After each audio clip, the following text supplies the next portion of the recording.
Today, we are going to talk about how you can maximize your sales with chatbots and artificial intelligence. Yeah, so we talked about this in a previous episode about Chat GPT. What's really cool is one of our mutual friends, Yaniv, he has a company called 𝗔𝗕𝗢𝗨𝗧.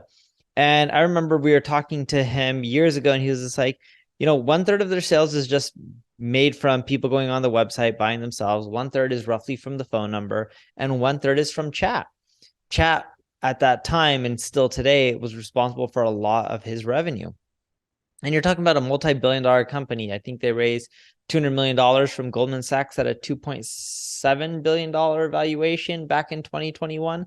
It was something like that. That was their first round of capital that they took.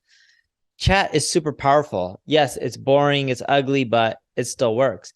Now, the issue or the problem with chat more so is you need people there 24/7 because you never know when your customers have questions or potential customers have questions. And the second thing is how accurate are the responses? So you don't want to really automate things the old way using like, hey, let's do canned responses because those didn't work too well. But now with AI and OpenAI is a company that's just releasing a lot of this AI stuff that you're seeing all over the web, from content creation to their chat to 𝗔𝗕𝗢𝗨𝗧, this is going to help you train the model, or you can train the model more so with data on what people ask, what they're looking for, and also from things all over the web. So that way you can start running your chat, having it there 24/7, having a computer man it, and it can give much, much more accurate responses. And even Eric mentioned, even if someone is overseas and you're outsourcing chat, this can also help with making sure the responses are grammatically correct as well. Yeah, this all comes down to earlier episode in maybe like 8 or 9 episodes ago, we talked about the time to value. And so when it comes to people land on your website, let's say they're looking at 𝗔𝗕𝗢𝗨𝗧, right? So people are looking for phone services. If someone's not answering they're not answering quickly, or they're giving the wrong answers, or they're answering in grammatically incorrect way, that's killing confidence, right? And everything about sales is building confidence, right? Like, how confident are you? How are you consulting? Like, how are you kind of answering your questions? Like, how quick are you? And so a chatbot's going to allow you to do that now. To Neil's point, talk about training the data, building on your own data. Like, the data is really what the value is long term, right? It's everyone's building on OpenAI right now. I don't know how.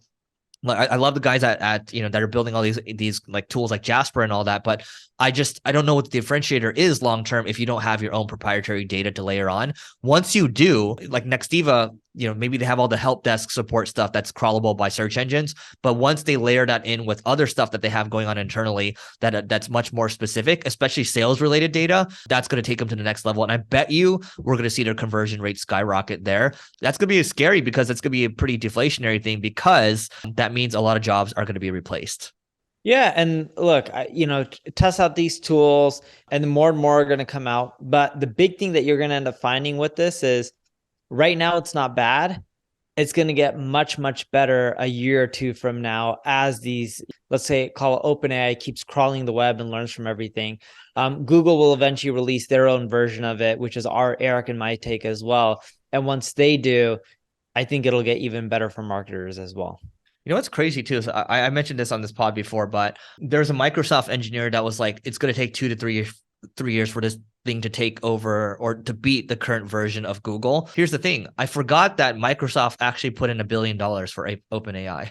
So that could get really interesting as well. Bing could get a lot better. I thought Microsoft put in like 2 billion, no? You could be right. I thought it was 1, but who cares? It's over $1 billion. You're probably right because you know more about the startup stuff than me, but I know Microsoft put in a ton of money. What we don't know is if it was cash or credits for Azure. But either way, they're well funded. Yeah. I mean, the next couple of years are going to be really interesting. I think we're going to see marketing change a lot. If you want to stay tuned with everything, go to marketingschool.io/newsletter. You can subscribe to our free newsletter to stay up to date.